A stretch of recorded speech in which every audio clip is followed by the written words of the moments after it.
In its quest to provide an open forum for discussion of controversial issues, this station allows hosts and their guests to express themselves without any significant censorship. You're advised that any views expressed by the hosts or their guests are not necessarily the views of Tug Entertainment or its partners. It's time for Motherhood Talk Radio, the most powerful voice in women's issues today, with Sandra Beck and Christy Holly. Ladies, Motherhood Talk Radio is here to give you a powerful platform by giving you interesting, inspiring, and influential information as you navigate everything from childcare to corporate formation. Motherhood Talk Radio has interviews with best-selling authors, gurus of happiness, and women of interest who every single day make our world a better place for our families.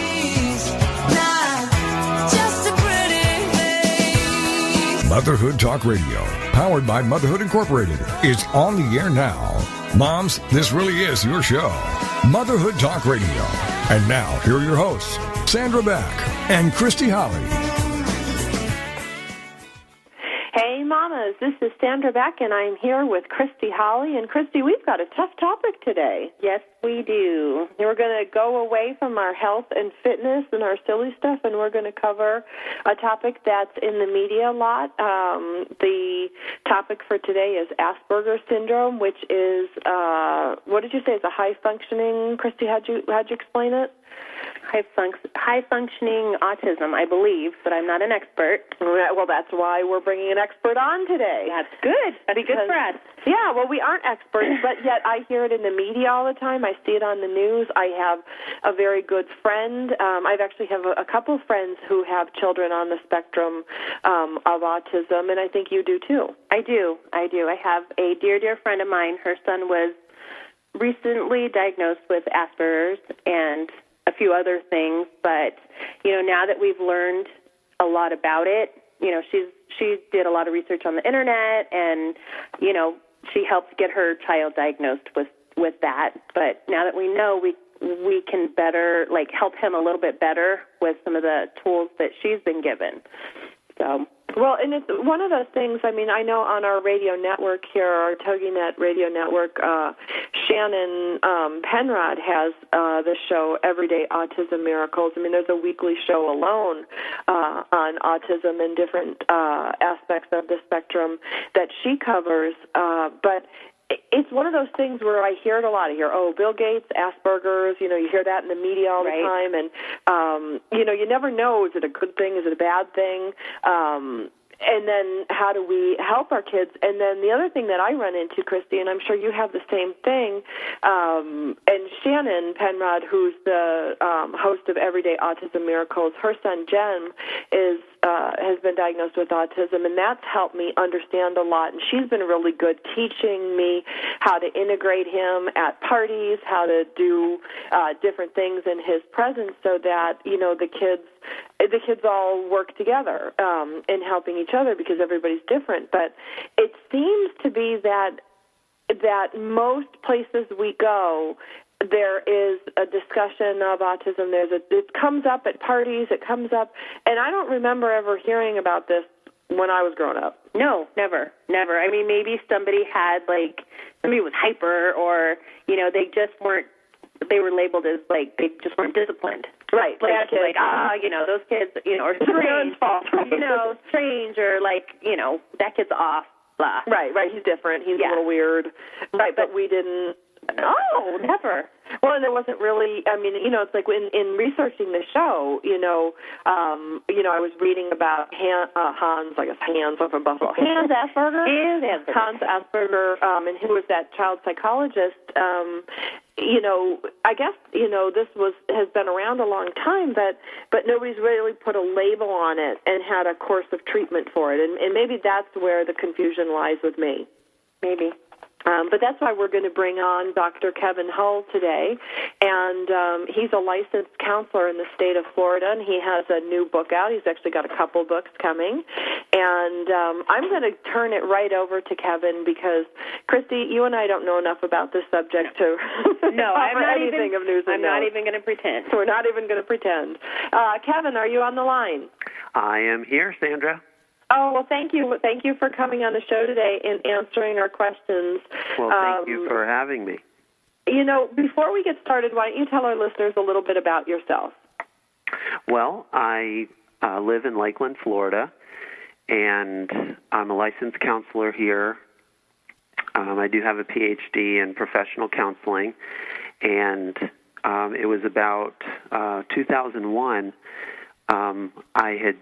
I'd been working in a private practice here for about a year, and that was when I was referred a young man who his parents said had just been diagnosed with Asperger's syndrome. They didn't know much about it. I knew of it, but I had never worked with someone one-on-one. And so that kind of led into everything that I do now. Now, currently, I conduct social skills groups, and I do a lot of individual counseling with children, with adolescents, and some adults, and I also do family counseling for parents and single moms and families who have children or adolescents and sometimes even adults who've been diagnosed with Asperger's. And I'm also a dad and a husband, so I have, with my wife and I have 4 children between us. I have 2 stepsons. One is 23, one's 17, and then I have 2 daughters, 13 and 11. So I'm not just a counselor who works with kids, but I have children in the house, and so I have to live what I teach. I'm glad. That's good. They keep me honest, and so it's really, really fun. And a big theme of the work that I do is play therapy and relationship therapy and building connection. You guys started off the radio show talking about, that you didn't hear much about it when you were growing up, and there's a reason for that. And if it's okay with you, I'd like to share just a little bit of the history. Sure. Of Asperger's syndrome. You mentioned Hans Asperger, and he was a child psychiatrist in Vienna, Austria, and he wrote a paper in 1944. And what's really interesting about him is he kind of stumbled upon this group of odd children, and as you know, around 1940, Hitler was sweeping through Europe and was focusing on exterminating people who didn't fit into the mainstream. And Hans Asperger kind of rounded up these odd children and noticed these patterns in them, and that they struggled with communicating, and they struggled with, they didn't make eye contact, they didn't interact socially like other children he had observed. And so the sad thing about him is his paper remained pretty much in obscurity until 1981, when a lady named Lorna Wing read his paper, and she kind of coined the phrase Asperger's syndrome. She was investigating autism, and a lot of people ask me, what's the difference between Asperger's syndrome and regular autism? And the main difference is that Asperger's is considered high functioning, meaning that the child with Asperger's syndrome or diagnosed with Asperger's syndrome doesn't display the shutdown characteristics that people with regular autism display. And Lorna Wing actually had a daughter who was diagnosed with autism, and so she was trying to make a differential between high-functioning autism and regular autism. But it wasn't until 1991 that Asperger's paper was translated into English. And this had an immediate impact because a lot of child psychologists and psychiatrists, as well as teachers and educators, said, whoa, okay, this explains a lot, because they had these children who they just didn't fit in, and they just seemed kind of odd. They were very intelligent, but so. Well, and I think what struck me with this, Kevin, is that this paper didn't blame the children's issues on the parenting style or the relationship the child had with the mother, because a lot of, like what I see with a lot of children's issues, they always seem to go back, well, it's a parenting issue, or it's a, they didn't have a good relationship with the mother, my self-esteem is slow because of whatever. Right. And that to me is pretty amazing.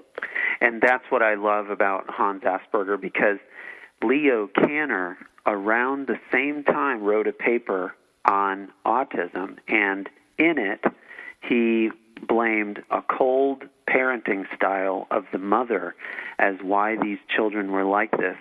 Hans Asperger was very compassionate and full of empathy in his writing, and he was able to say that this was probably genetic, but he never blamed the parents or the mothers specifically, and I really like that, because that's one of the things I focus on in my work, is really trying to encourage the parents. And every parent I've ever met struggles with some guilt that they did something wrong, or maybe somewhere, when he was 3 months old, I bumped his head against the side of the tub, and maybe this did it. And so it really helps, that he had that perspective.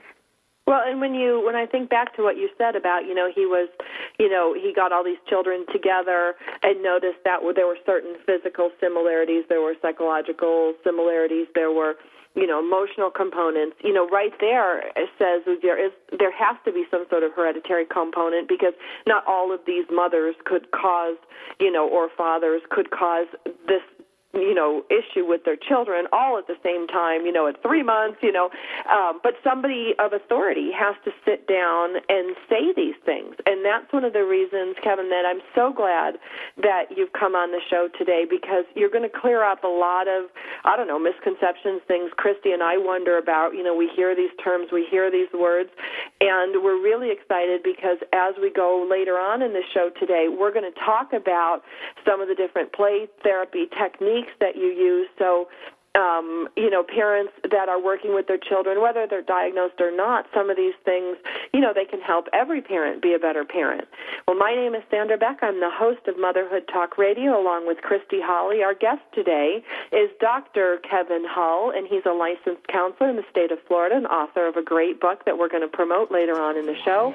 Our topic today is Asperger's syndrome, and we come back from the break. We're going to talk more about adolescents diagnosed with Asperger's syndrome.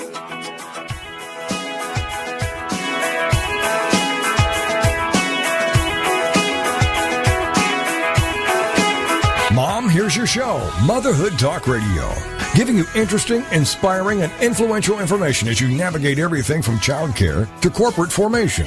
This is Motherhood Talk Radio, and we'll be right back after these. Get ready for Officer Radio, every Thursday at 2 p.m. Eastern, only on Officer.com.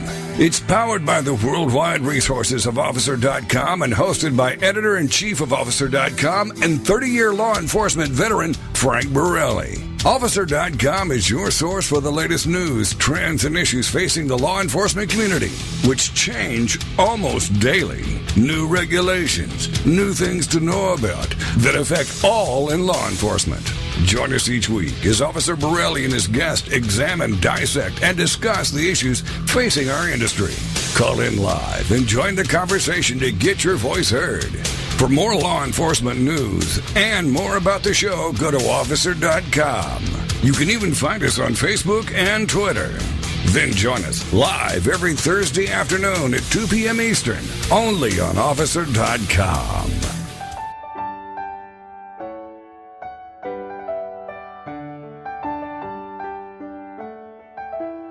The Mary Beth Wells Hour is a talk radio show where we reach out, reach deep, and talk about topics of substance. We'll cover points of interest, such as World War II and the Holocaust, the Vietnam War, the planets and the oceans, skydiving, rock climbing, and much, much more. Join me every Monday at 9 a.m. Eastern Standard Time as we delve into and discuss fascinating subjects. It's a program to pique your interest for sure.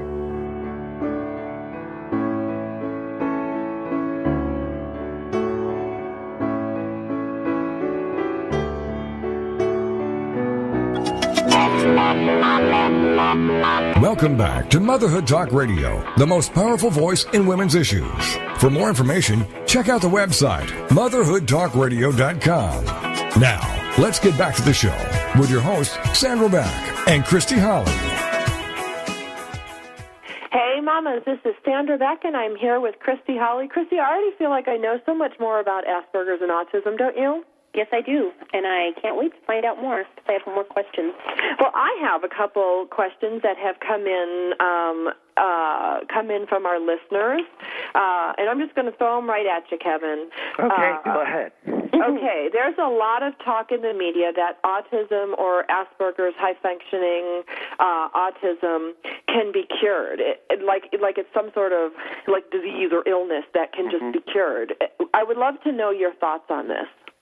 Well, my thoughts are, and this is based on research, there is no cure in the sense that these traits can be magically reversed or magically taken away. But from a positivistic viewpoint, there are things that, and these things are being discovered all the time, things that can help treat the symptoms that come from Asperger's and also give coping skills and also developmental skills to the individual as they grow. So there's no actual cure, but research is being done all the time and things are being discovered as far as, things that help the condition of Asperger's, and that's why it's characterized as a developmental disorder. So it implies that it's going to be there over the lifespan.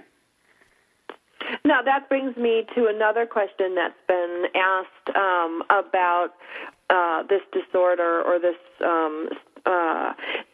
I've read, and then we've gotten a couple questions come in that said, is there a window of opportunity? Because some of the research that I saw, and one of the questions that was asked of us today is that, if you can catch these kids when they're 18 months old or be under the age of 3, or then I read under the age of 7, and then under the age of puberty. I mean, there's all these benchmarks that somehow seem to identify, and they're conflicting because, and some of the stuff that I've seen says, well, by the time they're a teenager or an adult, there's not much that can be done. But if this is a developmental issue, obviously we can relearn. Our brains are plastic, and we can reform pathways and things like that. Sure. Can we, is there an age limit that you say, well, by the time you're 40, you put a fork in him, he's done, there's nothing we can do, or is this something that we can work on over time? Research does point to the fact that earlier diagnosis and earlier identification is better because for 3 reasons. One is it helps the parents become more flexible in how they need to adjust to the child who has special needs. The earlier they accept that my child is going to be different, their developmental path is not going to be, typical of what I expect, they can grieve that, they can accept that, and they can be ready to learn as much as they can and shift and change their perspective. A second point is that, like what you said, the brain is still developing. So if I could just use an example of, if this is diagnosed in a child versus a teen, let's say a child at the age of 4 or 5 is diagnosed, Asperger's is identified. The parents, like I said, can accept it, but also as this child begins school, there are certain modifications that can be understood.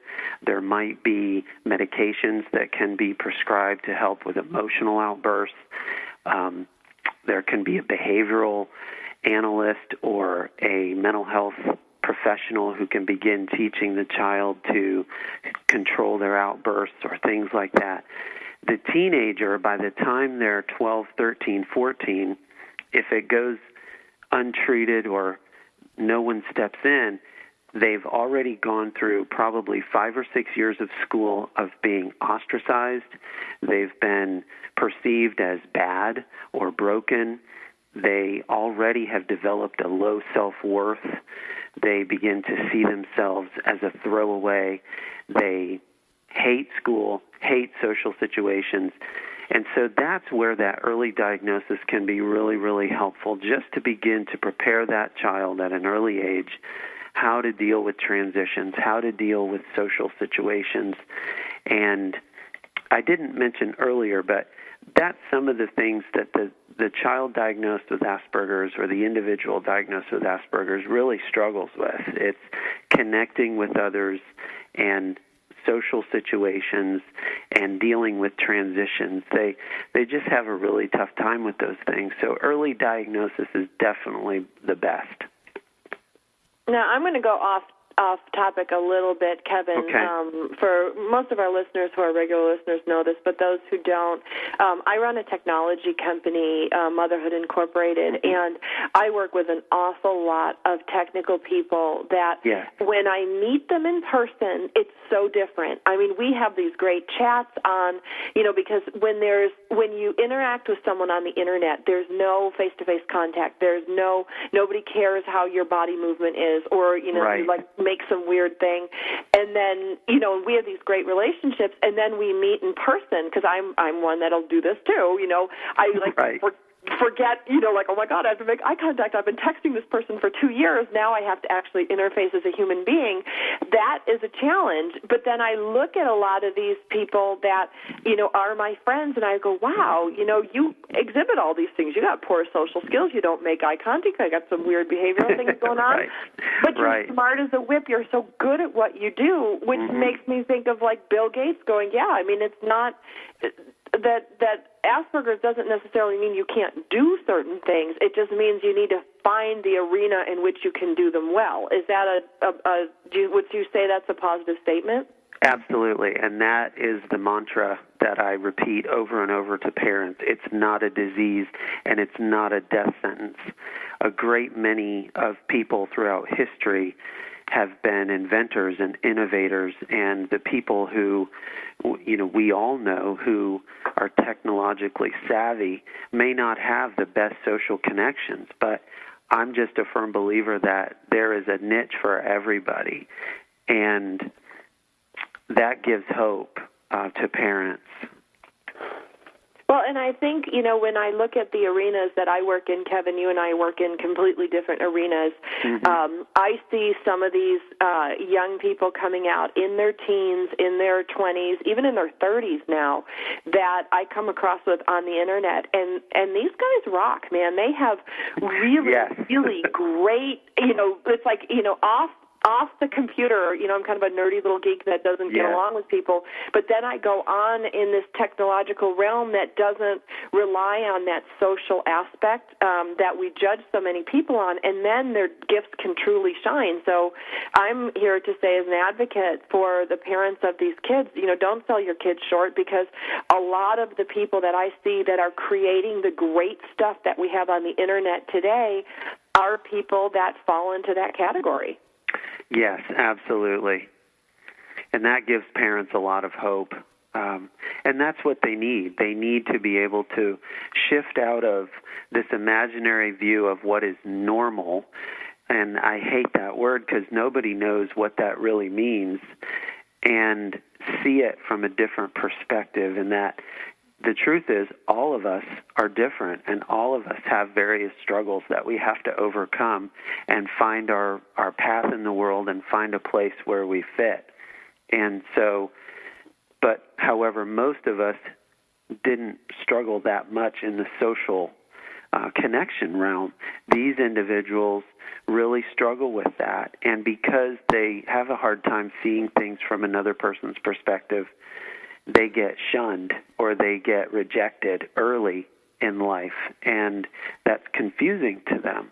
So they naturally shy away from social interaction and social connection. However, there is a big misconception that people with autism and people with high-functioning autism, Asperger's, don't want social connection, and that is a myth because they desire it deeply just like anybody else. They may not know how to go about it, but that desire is there. Well, and Kevin, I'm going to support you anecdotally on that, because what I see in my work on the Internet, I'm on the Internet, 8 to 12 hours a day with my company, and I will tell you that there's a phrase around the community in which I spend a lot of time where geek is the new normal on the Internet. Yeah. The things that made people really geeky in their personal lives, you're actually cool on the Internet. You actually can interact on the Internet. You can function on your own time frame, on your own speed. Mm-hmm. Nobody's going to bust you for having no eye contact or, acting weird or looking weird by the terms of the kind of the social environment. But you go on the Internet, and that's where it's very funny, Kevin, because I see the reverse happen. I see these people who are really powerful people. They smile, they charm, they do all this stuff, and they just fall flat on the Internet. They fall flat on a live chat because they can't rely on those other skill sets. And that's really what we're talking about, I think, is giving people skill sets that they can kind of navigate in both arenas, whether they're cool on the net and not so cool in person, or cool in person and not so good on the net. I think the Internet is opening a lot of doors for people that might not have been opened in the past for these kids, and then for my friends that I see are all grown up with Asperger's. Yes. Yeah, that's a good observation. So we have 2 minutes to break. Okay. So actually, we have 1 minute to break, so I'm going to bring us to commercial break. When we come back, I'm going to go to Christy Holly, who has a question or comment, and I'm going to ask our listeners to check us out at Motherhood Talk Radio. You can find us on iTunes. You simply go to iTunes, type in motherhoodtalkradio.com. This podcast, along with other broadcasts, are available on our TogiNet home station, which is toginet.com. You can also find the podcast available on our website, which is www.motherhoodtalkradio.com. My name is Sandra Beck. I am the host of Motherhood Talk Radio, and next week on the air, we're going to have Lynette Lovelace of Life Therapy. You've seen her products on Oprah. You can find them on the web. She's got a new jewelry design out that's promoting some different stages of well-being. Christy Holly is with me today. Doris Rivas-Brecky is taking a break today. She is moving, so we're going to wish her the best of luck on her move. So come back after the break where we talk about play therapy, and we will have Christy's question.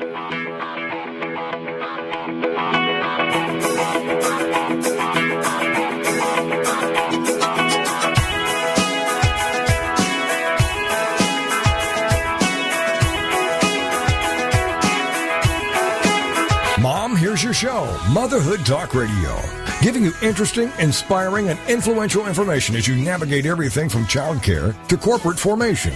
This is Motherhood Talk Radio, and we'll be right back after these. Whether you're 4.5 or 100, you can retrain your brain. Learning RX, the radio show, is on TogiNet.com, Thursday mornings at 8 a.m. Central Time with Martin Kruger. Learning RX programs are quick, they're efficient, they're life-changing, and they're permanent. Unlike tutoring, cognitive skills training or brain training targets the root issue causing learning struggles. Time and money spent on chronic tutoring is a clear signal of cognitive skill deficiency. That's where Learning RX comes in.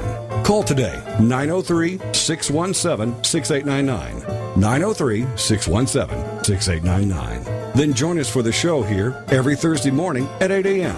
and take advantage of the power it holds to improve your life. There are so many brain training issues that Learning RX can help you with. It's not a product, it's an experience. So join us for Learning RX, the radio show with Martin Kruger. Thursday mornings at 8 a.m. Central on TogiNet.com. The Trick to Getting Published with your host, Florence Blake. Friday nights at 9, 8 Central on TogiNet.com. Flo has seen it, done it, and now can share from her experiences as a newspaper staff reporter, feature writer, freelance editor, and college writing instructor. And now Flo has authored a system whereby her students enjoy a 90% success rate in attaining publication of their manuscripts for the first time. In just 4 years, she has over 800 of her own articles published in national magazines, newspapers, and anthologies. Author of several books, including the powerful memoir, The Sicilian Nobleman's Daughter, Florence has advised and edited professors, deans, PhDs, and hundreds of students' writings before submission. And now it's your turn. Join us Friday nights with your questions. Most of Flow students say they've learned much and thoroughly enjoyed the journey. It's The Trick to Getting Published with your host, Flo Blake. Friday nights at 9, 8 Central on TogiNet.com. Welcome back to Motherhood Talk Radio, the most powerful voice in women's issues. For more information, check out the website, motherhoodtalkradio.com. Now, let's get back to the show with your hosts, Sandra Beck and Christy Holly. Hey, mamas, this is Sandra Beck, and I'm here live with Christy Holly, and our guest today is Kevin B. Hull. He's a doctor. He's a specialist in autism and especially high-functioning autism. He has a book coming out, so we're going to talk about that a little later in the show. He's going to give us some play therapy ideas, but before we do, I'm going to turn the mic over to Christy, who has a question on behalf of our listeners. Yes, I do. Well, what I would like to know is, how do you get your child diagnosed with autism or Asperger's or whatever it is that we're trying to get them diagnosed with? And also, what role do the schools play in helping to do that? And also, I have all these questions. And do the schools? Never mind. Okay, we'll start with those. We got a lot of questions. There's a lot of people wanting to know information about this. Yeah, we'll go with the first couple ones there. Okay. How is Asperger's or high-functioning autism diagnosed? It's diagnosed by applying the criteria that's found in the Diagnostic and Statistical Manual of Mental Disorders. That's that DSM-4 or whatever? Right, the DSM-4. But and that's done by a clinical psychologist, and there are a series of tests that they can do, and it depends on the age of the child. The younger the child, there will be different tests for that. There's also, in that diagnosis process, is observations made by parents, made by teachers, and maybe other family members that kind of chime in on that. They give them some rating scales that they can do. And some of the things that they're looking for, some of those early warning signs in very young children, say a preschool-age kid, is repetitive behaviors. For instance, saying something over and over and over again, only playing with one specific toy, attracted to certain television shows or movies. For instance, watching the same movie 3 or 4 times through, or 8 hours a day. And a lot of us can think of our children when they were small and they really liked a certain movie. So I always caution parents, that doesn't mean your kid has Asperger's syndrome, okay? Because, Jungle Book is awesome, and I love Jungle Book, but... Oh, my God, I've seen Caddyshack like 35 times. Yeah. Okay, and see, that's the danger, is a lot of parents just focus on one thing, and it's a global thing. Another warning sign can be the child does not like to be touched.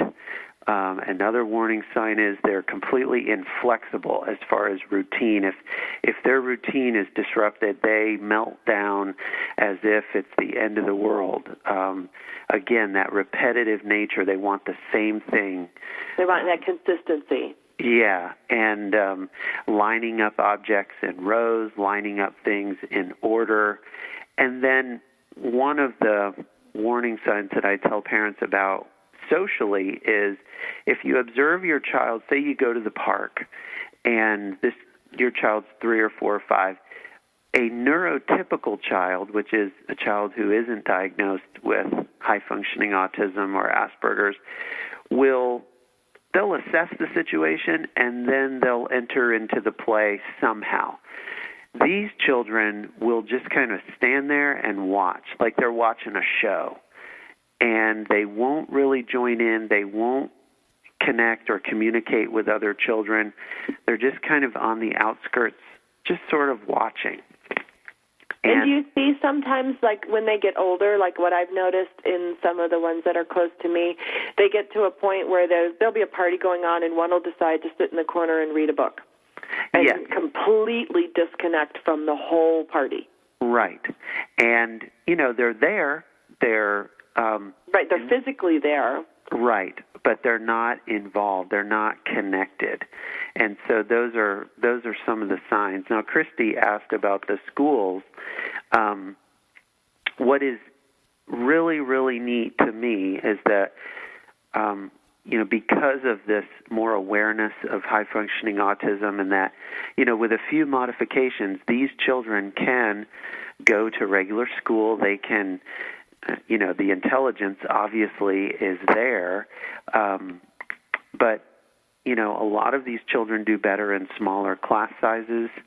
They don't like loud noises. They don't like a lot of people and a lot of confusion or chaos. And so having a structured environment really helps them.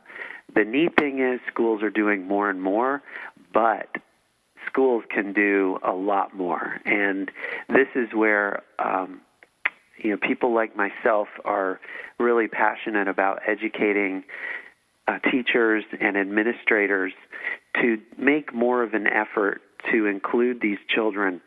A downside of Asperger's is bullying. These children are singled out, and there's an author whose name is Tony Atwood, and he actually writes about that these children can trigger either a predatory instinct or a compassionate instinct in other children. And that predatory instinct is what happens in kids when they sense that a kid is not normal, is not typical, and they want to reject them. And this is something I see so much in the young people who come to me. They've been bullied severely, some so severe that they have to be homeschooled because they just can't make it back out there, and they bear the scars from it. And so on the one hand, schools they're doing better, but there's a lot of improvements that could be made, and that's where a lot of parents end up putting their children diagnosed with Asperger's into either private schools or, I'm sure you guys are aware, the homeschool movement is just booming, and a lot of these children end up in the homeschool arenas just because they function better one-on-one. They function better learning at their own speed and in their own little world, so to speak. Well, and they also, like, one of the things that I know about these kids, at least the ones that I've interacted with, is that they have, like, an advanced or overdeveloped language skills, or, they are different. And they come off sometimes as, like, when you start talking to them, they're like little miniature adults. And they don't have that carefree play, like I think of one of my friend's kids who said very to me, serious. Well, and my own son last year who said to me, or 2 years ago, he's like, Mom, I don't understand soccer. And I said, what do you mean you don't understand soccer? And he's like, but you just kicked the ball in the net. And I'm like, there's so much, I'm like, but it's part of the team, it's our thing. And he could not get beyond that. It was just a rudimentary kick the ball in the net. And that was just, missed the whole point. But with the advanced language skills and things like that, they are different. They are odd. And without support, they can be seen as odd, or they can be seen as different, and everybody's different, and everybody has certain gifts, but that requires a really progressive teacher in a really progressive school. Yes, that's true. And an educator or, people who are on the ball, who can recognize it and then, put things in place to help that child. Well, and that's the thing, is where a lot of kids just fit in with the crowd. They just go. There's not an issue. A parent of this kind of child has to actually be involved with them to say, come on, stick your hand out, shake your hand, say hello. I see this in Boy Scouts. We have to teach some of these social skills where they just stand there, and it's not parenting. It's not, the parents look at me, roll their eyes, go, I've told them 1,000,000 times. Well, you're probably going to have to tell them 1,000,005, until they be comfortable and that behavior becomes kind of rote, memorized behavior, because it doesn't come naturally. Exactly. And that's that's where the work that I do comes in. And one of the things that research shows, too, is that the parent plays such a huge role in the child's sense of safety, the child's sense of well-being.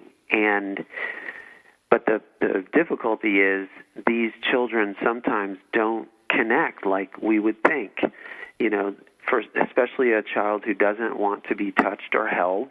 Well, a mother immediately interprets that as you don't love me, or the child doesn't like me. Wrong. Right, the child doesn't like me, I've done something wrong. We internalize it as mothers. Yes, and so what I work hard to do is to get the parent to accept the child. This is how they are. They have different ways of showing affection and showing love and their sense of safety. And so once you understand that and get over that and accept it, then the parent can make a connection with the child and really become an advocate for them. Now, do you find, Kevin, that a parent with Asperger's, because there is a hereditary component to it, if you have a parent that has Asperger's and a child that has Asperger's, do they get in synergy and support each other, or does it self-destruct? Well, they can sometimes form an incredible bond. There's a young man I'm working with, and his father very much has the traits, and they connect over things, building Legos and electronical components, and they are like buddies. They are on the same planet, and boy, it is amazing to see the bond and the connection. But I've worked with others who they're just kind of separate beings, just kind of orbiting in their own little realm away from each other. And, they pass each other in the hallway, but there's very little connection there. So it can go both ways.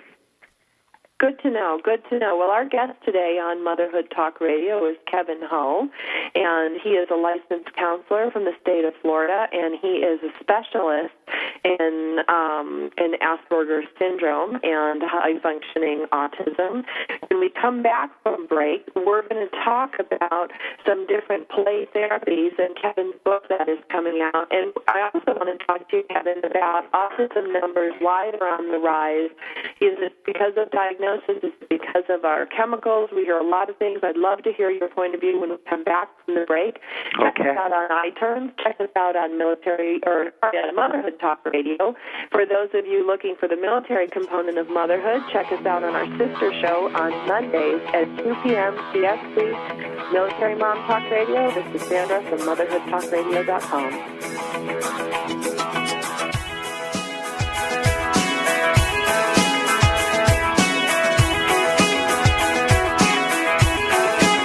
Mom, here's your show, Motherhood Talk Radio, giving you interesting, inspiring, and influential information as you navigate everything from childcare to corporate formation.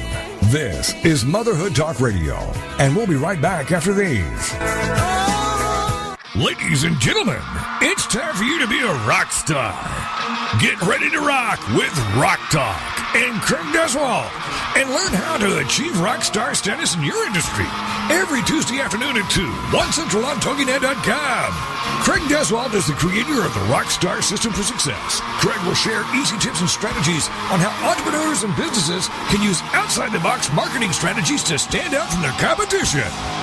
Each high-energy show will feature interviews with celebrity rock stars as well as business rock stars. For more on Craig, the show, and the Rockstar Marketing Boot Camps, check out the website, CraigDeswald.com, so you can learn how to be perceived as an expert and celebrity in your field, so more people come to you to buy your services and products. Then, get ready to be a rock star with Rock Talk and Craig Deswald. Tuesday afternoons at 2, 1 Central on TogiNet.com. Welcome back to Motherhood Talk Radio, the most powerful voice in women's issues. For more information, check out the website, motherhoodtalkradio.com. Now, let's get back to the show with your hosts, Sandra Beck and Christy Holly.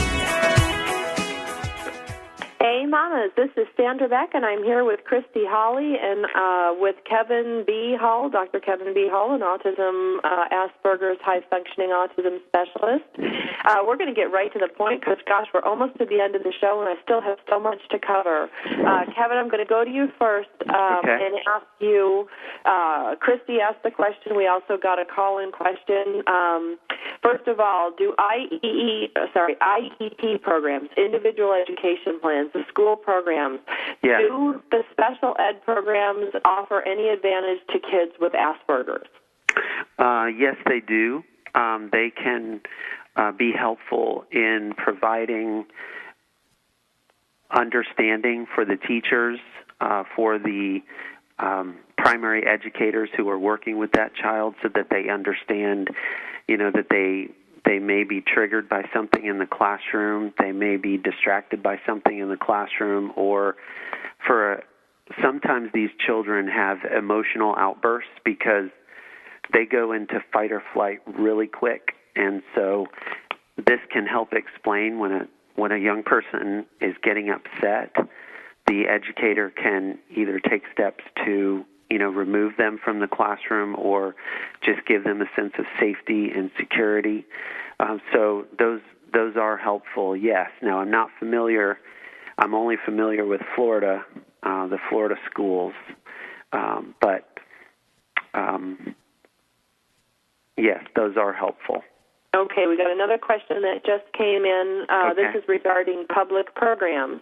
For those millions of Americans that are currently uninsured, what kind of public programs, and I realize you can only really talk about the state of Florida, but are there public programs for somebody who's not insured, who can't afford, like your services, who can't afford this type of private treatment? What options do you have for those family members? Well, one of the things that I recommend is for them to research their area. They can go to some of the major autism websites, and sometimes there are local support groups that are listed on there, but to search their area for a support group where they can connect with other parents. And sometimes the pediatricians or other, counselors like myself or psychologists will have information about that in their area. And that's really the key in both support for the parent but also networking, where they can find out what other parents have done.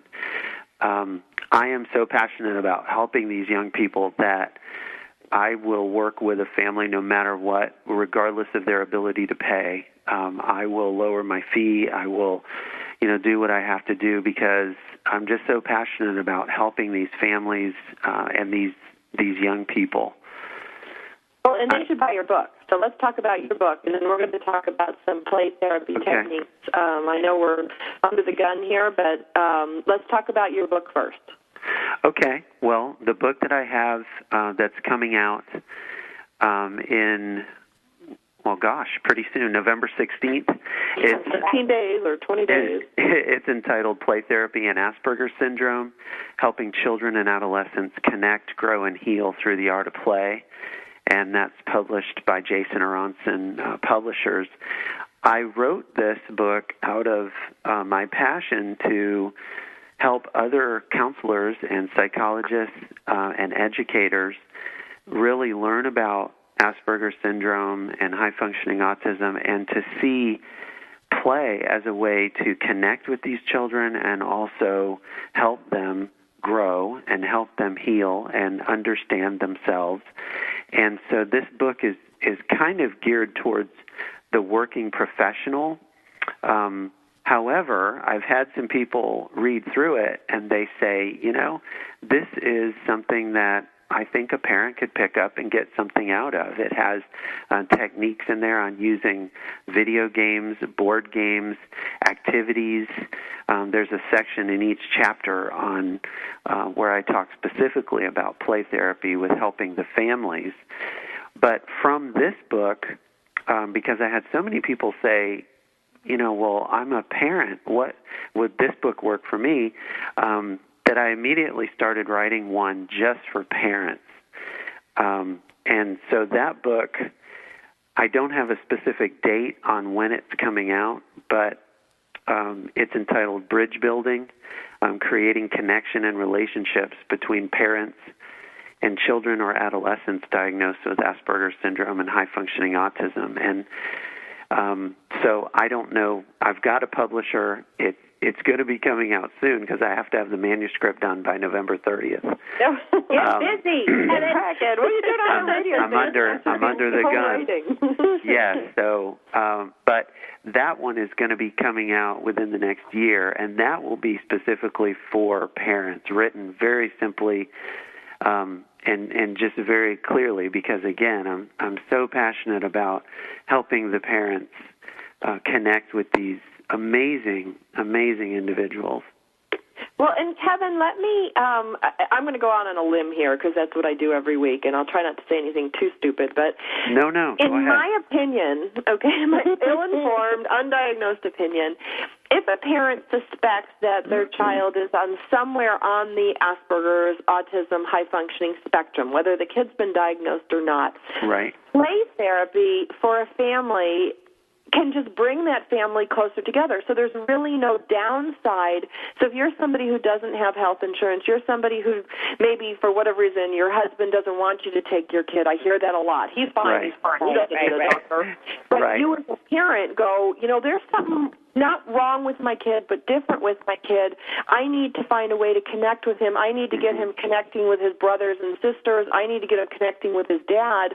These play therapy techniques, there's no downside to them. It's play therapy. How bad can it be? Not at all. And what drives a lot of parents away from it is, for instance, an adolescent who simply just plunks in front of their video game when they have free time and they just play that video game for hours and hours and hours. I tell parents, you can plunk down next to them. Just your presence there. The kid who likes to watch a movie, get in the movie with them. Use it as a form of connection.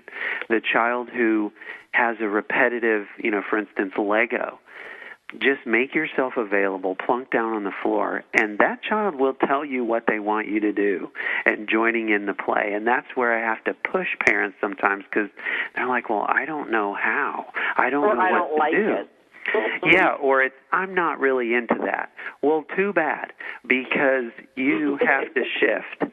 You have to make. That's part of being the parent. Yeah, if you're going to connect, and this is the thing, our culture is so verbal valued. There are many, many ways to connect other than verbal, and our presence is so powerful, and that's what I try to get parents to see.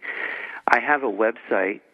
The website is Dr., as in doctor, kevinbhull.com, and I've started putting some blogs on there that relate to this theme.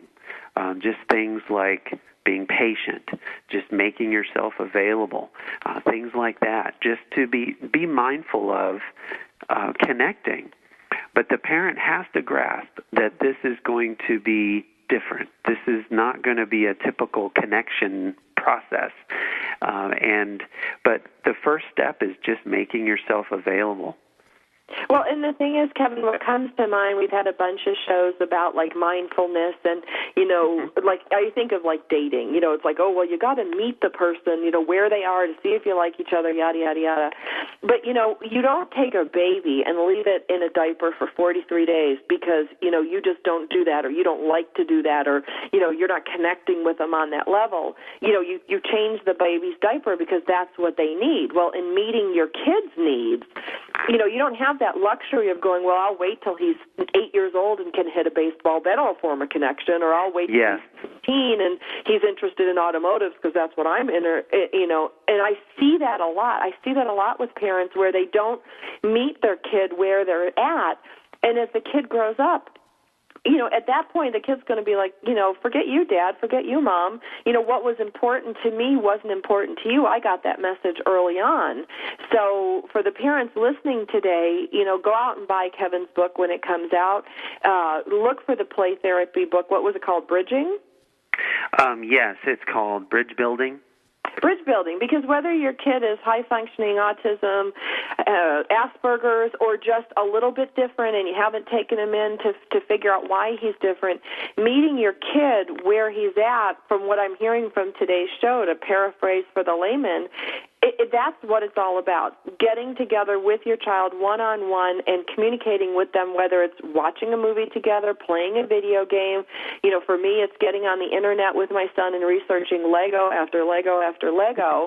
You know, right. Seriously, Kevin, got to tell you, not thrilling for me. There's a lot of other things I'd rather be doing.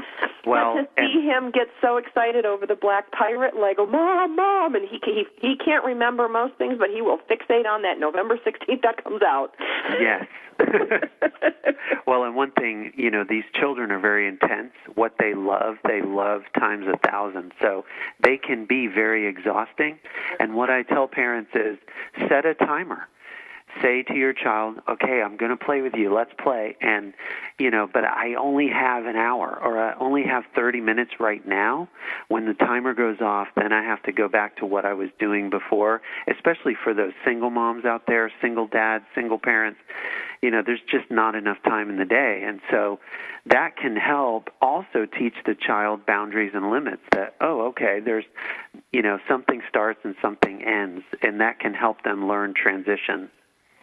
Well, and that learning transition also helps them in play with their friends. I see that with my one friend's child, you know, and she says she gives them a 5-minute warning, a 10-minute warning, a, 2-minute warning, and, prepares him, for this transition.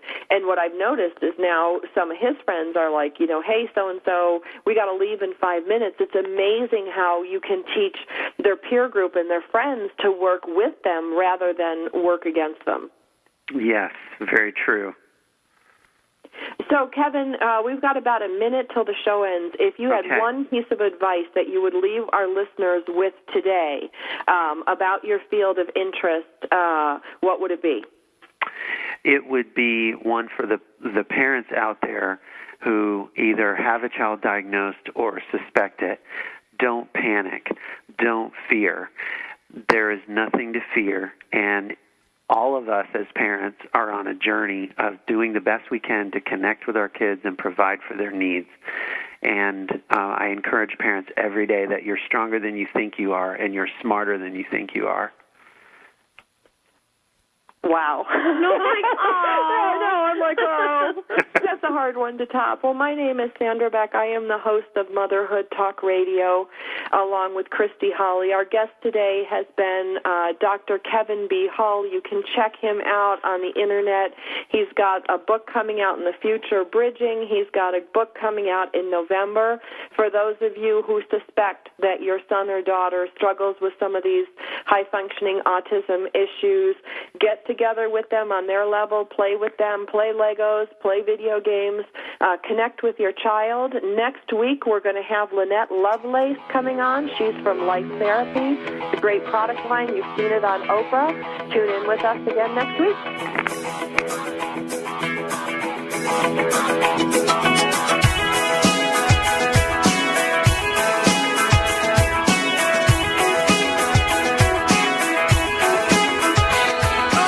Thank you for being a part of Motherhood Talk Radio with Sandra Beck and Christy Holly on TogiNet.com.